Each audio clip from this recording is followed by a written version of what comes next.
इस्लाम में his menstruation के दौरान जिनसी ताल्लुक़ से मुताल्लिक़ वाज़ेह और मुफस्सल रहनुमाई मौजूद है जो कुरान और हदीस में ज़िक्र की गई है।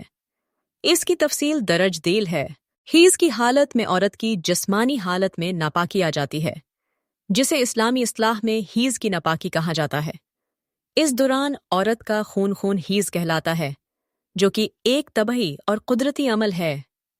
ताहिम इस्लामी शरीयत में हीज़ की हालत को रूहानी और जिस्मानी तौर पर नापाक समझा जाता है।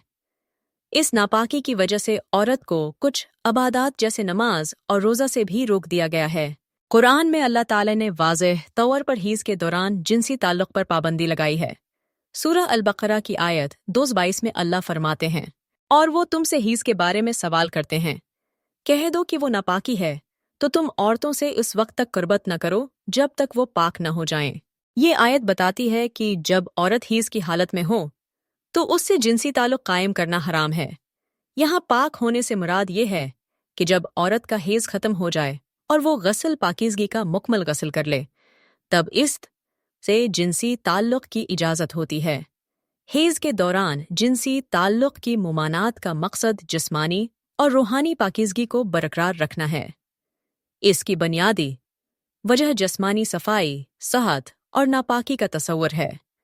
इस दौरान जिनसी ताल्लुक़ से बचना न सिर्फ रूहानी लिहाज से अहम है, बल्कि तबी लिहाज से भी उसकी अहमियत है, क्योंकि इस दौरान औरत का जिस्म और तौलीदी निज़ाम एक ख़ास हालत में होता है। इस्लाम में जिस्मानी और रूहानी पाकीज़गी दोनों का ख्याल रखा जाता है, और यही वजह है कि हीज़ की हालत में जिनसी ताल्लुक़ से रोका गया है। जब हीज़ ख़त्म हो जाए और औरत ने गस्ल कर लिया हो, तब उससे जिनसी ताल्लुक़ की इजाज़त हो जाती है। इसके बाद दोनों मियाँ बीवी आपस में जिनसी ताल्लुक़ कायम कर सकते हैं। इस्लाम में हर हुक्म के पीछे एक हुकमत या फ़ायदा होता है, और हीज़ के दौरान जिनसी ताल्लुक़ की मुमानात भी एक हुकमत से खाली नहीं। इसका मकसद औरत की सेहत, जिस्मानी सफाई और रूहानी पाकीज़गी को बरकरार रखना है। उसी तरह ये हुक्म दोनों मियाँ बीवी के ताल्लुकात में एहतराम और एहतियात की फ़ज़ा कायम करता है।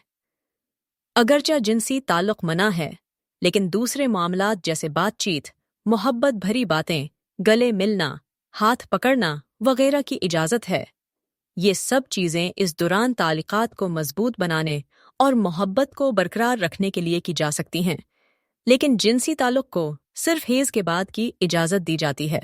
इस्लामी तालीमात के मुताबिक हीज़ की हालत में जिनसी ताल्लुक़ हराम है। ये एक जिस्मानी और रूहानी एहतियात है जिसका मकसद दोनों मियाँ बीवी के दरमियान पाकीज़गी और एहतराम को बरकरार रखना है। जब तक औरत हीज़ से पाक न हो और गस्ल न कर ले, तब तक जिनसी ताल्लुक़ कायम नहीं किया जा सकता।